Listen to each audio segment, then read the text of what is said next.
Hi, I'm Lee Iridium. Hope you're doing all right today. It's album review time. So, already reviewed one album today. This is the next one. It's the band Edge of Forever and their album Seminole. So, January the 21st, On Frontiers. This is the fifth album from these guys. Produced by Alessandro Del Vecchio. But not only that, this is his main band, if you like. So, you've got Alessandro Del Vecchio on the vocals and the keys, and obviously the main songwriter, man. I've done a couple of reactions to these songs already that are coming on this album, and it's just amazing to hear Del Vecchio's voice, you know, and him put himself at the front of this band. He's got an amazing voice, such a talented songwriter, multi-instrumentalist, but his vocals are just outstanding on this album. Aldo Lanobile on guitar, man, this is a proper guitar-driven album. Some real intricate stuff going on all the way through the songs, not just the solos. We're talking some great guitar trickery throughout, some really memorable solos, some great, like when I said about the trickery, he does some great pinch harmonics that are not too much. You get them in some songs, not others, and it sort of really shoots out at you through the production on this record. Nick Mazzaconi on the bass, and Marco De Salvia on the drums. These guys are just outstanding musicians. Everyone is in the band, but the bass and the drums are so tight. And also Marco De Salvia, he had a hand in songwriting on a couple of tracks as well. So that's cool. It's not just Alessandro Del Vecchio doing the songwriting. They had more of a band feel, I suppose, in this album. Now, this is the first time I've heard Edge of Forever. I know it sounds a bit ridiculous because it's their fifth album, but I'm really blown away with this album. I'm not sure if this would be the best album, but if the other albums are anything like this, I would be very impressed indeed. Uplifting, positive messages throughout this album. There's some real heavy moments as well, but obviously essentially stuck in sort of melodic hard rock, but drifting in and out of metal moments as well. Absolutely fantastic. Like I said, huge soaring choruses, and it sort of separates itself from many of the European band sounds that we're getting at the moment. It has a real sort of American feel to me. And it's a great mixture also of heavy AOR, melodic hard rock, and touches, like I said, of classic metal as well. So we're talking classic hard rock and metal on certain songs. It really gives you that feel. 9 tracks, but Seminole is sort of the track Seminole, the title track, is split into 4 parts. So you sort of get 12 tracks in reality. Now, the biggest influence for me when listening to this album, and there's quite a few, you know, you could touch upon sort of classic sort of metal bands almost like, you know, Black Sabbath at times. You could probably, more like the Dio sort of era of Sabbath, or some classic Rainbow or something like that. They've got those elements, but I can really hear Journey, one of my favourite bands ever, across this album.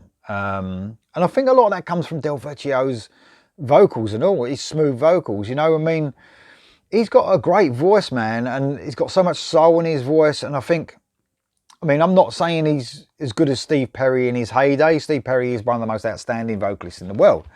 But there's definitely some elements of Journey in the vocal arrangements, in the songs themselves.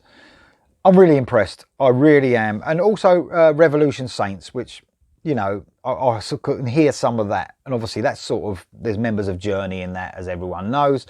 So I think it gives me elements of both of those bands with the classic rock and metal side as well. So I did say in my last review, what I'm going to do, albums a little bit different. I'm not going to go through every track. I'm going to run through my favourites, and there's lots of them. So we kick off with the second single, Get Up On Your Feet Again. This is the first track on the album.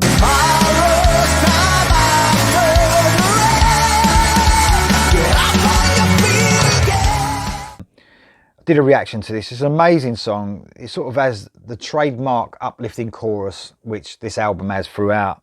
The guitar work is just outstanding. That's one thing I noticed on the reaction video to this song. Some of the guitar work is outstanding from Aldo Lanobile. Just absolutely amazing. Soaring vocals throughout. This is a brilliant track. Made It Through is also a great track. Acoustic guitar and vocal opening. I love it, as it has plenty of sort of light and shade throughout this song. So you get heavier moments, lighter moments, which makes the heavier parts feel even heavier. But the track is one of the it's one of those sort of close to a ballad feels, but you can't say it is a ballad. It's a bit too, probably a little bit too on the heavy side to be a ballad, but it's just absolutely fantastic. And there is a few classic rock elements in this track. Maybe not as much as some of the later ones, but it's definitely got some of those in this track. Shift the Paradigm. This was the first single.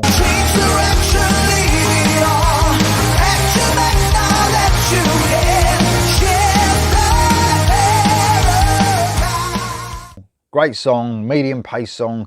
This one has a Journey feel to me. This is where the Journey, I suppose influences, if you like, come through. And they're sort of the more the modern Journey feels to me. This band touches upon like the Arnell period, if you like, from Revelations onwards. Uplifting, soaring chorus again. Another Salvation is the next one I want to talk about. I love this one. It has a real classic rock feel. From the heavy riffing to the soulful vocals of Del Vecchio. Just an amazing song. And then Breath of Life comes straight after. This is a power ballad, which has piano and vocal start. Great to hear Del Vecchio's sort of vocals almost in isolation with the piano.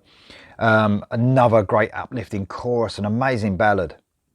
Next up comes one of my favourite songs, an epic song called Wrong Dimension, nearly 10 minutes long.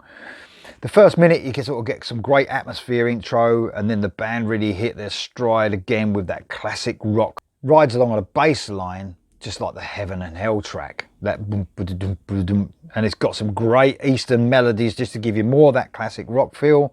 I think this might, I mean, he done an album, didn't he? He wrote an album last year, Del Vecchio, Resurrection Kings. It was pure classic rock. And I think some of his influence might have come over, songwriting influence might have come over to this. I don't know if Edge of Forever touched upon classic rock before. Like I said, I'm not an expert on Edge of Forever, but it's got that real Dio era Sabbath and Rainbow feels on this one. And the album closes off on a real high. I spoke about this at the beginning. Seminole, the title track, split into 4 different parts. It's 11 plus minutes long, and each one is a completely different part, but they flow brilliantly together. You start off with Seminole Part 1, The Land of the Seminole. It's a couple of minutes long. It's almost like an intro to the whole thing. It's like a Zeppelin sort of feel to this. Acoustic guitar, harmonising vocals, almost like that.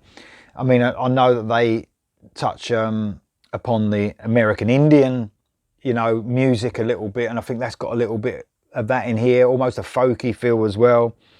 Then it goes into Seminole Part 2, Mistake Reality. This is a 3-minute part, chuggy guitars, a huge uplifting chorus, ends with a brilliant extended solo. Seminole Part 3, Rewrite the Story, is the longest part of this saga of tracks, if you like, nearly 4 minutes long. That classic rock and metal vibe again here. Some brilliant groove-laden guitar work here from Aldo Lenobile. And then it goes into the Seminole Part 4, the end starting to begin, which is almost an extension of the intro here. Goes back to that acoustic element, Zeppelin-esque element of Part 1.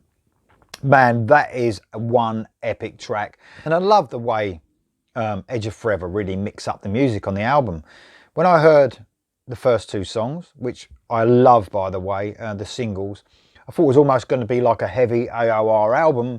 But there's so much more. There is so much more to this band than that. It's just amazing. This gives you so much variety, and I love it. It's an outstanding release this early in the year. So shout out to Alessandro Del Vecchio. I mean, I know he's a busy guy with all the projects and the songwriting and the producing. I mean, fuck me, he can't have a minute to himself.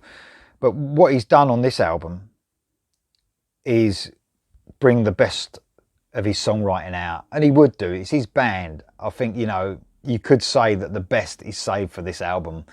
There's some great variety on here. There's some great songwriting, and his voice is just amazing. Let's not forget everyone else in the band, but Del Vecchio, man, he amazes me, and he really has on this album. This is just one brilliant album. I really recommend this, guys. Edge of Forever, Seminole, just amazing. I'm sure it's going to be up there at the end of the year, although we're only just starting and there's just so many albums that are going to be released. And you heard me say that a lot of times last year, but I love it. Absolutely love this album. Highly recommended, guys. Let me know if you're going to get it in the comments below, and I'll see you next time.